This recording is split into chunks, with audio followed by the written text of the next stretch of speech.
Welcome to the Virgin broadcast of Riffage.com.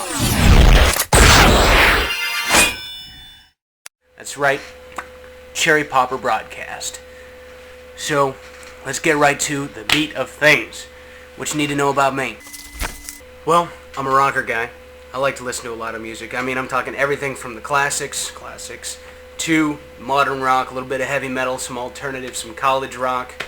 That's basically my deal on things. But basically, I'm going to cover a few news things and a bit of my opinions on what's going on. First, big news. Deftones are going to be releasing their first album in about 3 years. Which is good. That's very good. I love their music. You can't tell me that you can listen to Digital Bath without getting a feeling of inner peace. That's brilliant music making, folks. And they really need to put out some more stuff. But I guess they had some things going on in the last 3 years that they just couldn't cut a new album. Touring and whatnot, I suppose. Oh, when we're talking about old bands releasing new stuff.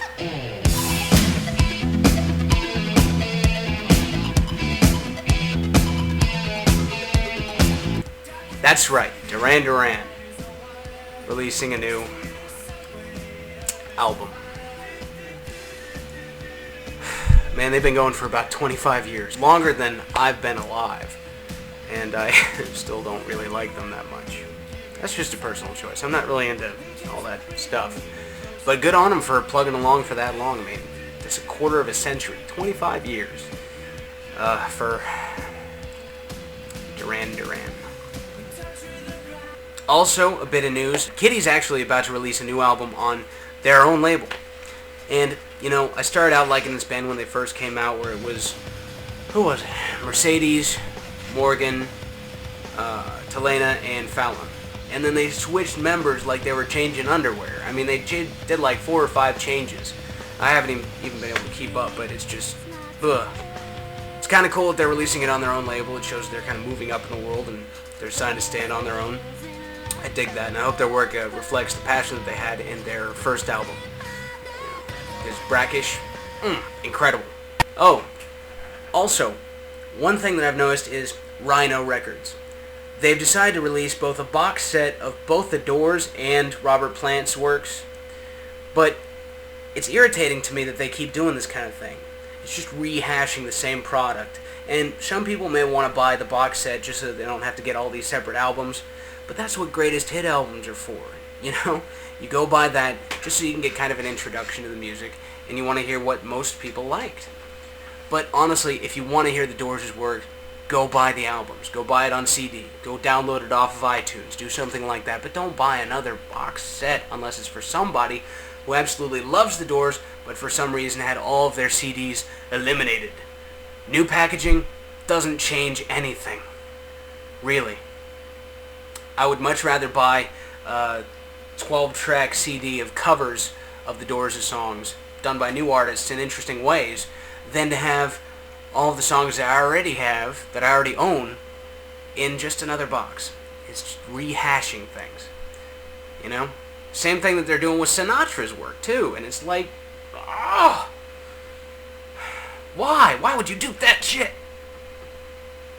I don't get it. But then again, I don't understand why they do Coke Zero when they already had Diet Coke.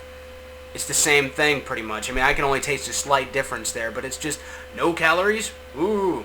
Remember when Pepsi 1 was out? Just 1 calorie. Not much of a point to that. Looking at the charts right now, I'm actually going to check that out here. Got a lot of interesting activity on here. We've got Outkast's Idlewild soundtrack. It's on number 2 on the charts right now. Along with Christina Aguilera's Back to Basics at number 3. A band called Mana, Amer es Combatir, by Warner Latina. At number 3. Or no, excuse me, number 4. And the soundtrack to The Cheetah Girls 2 on Walt Disney's label is at number 5. Wait, it gets better. Paris Hilton's new album is at number 6. Maybe that came with a DVD of movies. What do you think? And Now That's What I Call Music, volume 22, is at number 7. But, hey, there's a light at the end of the tunnel. Lamb of God is at number 8. Now that's awesome. It's good to have a little bit of like kind of stuff up there competing.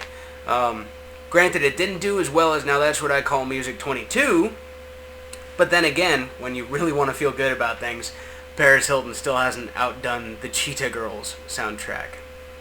So that kind of puts things into perspective. I'm going to leave you guys for now. Enjoy riffage.com on its first day on the net. Well, first official day. And, yeah, stay tuned. I guess. Man, that was kind of stupid. Enjoy.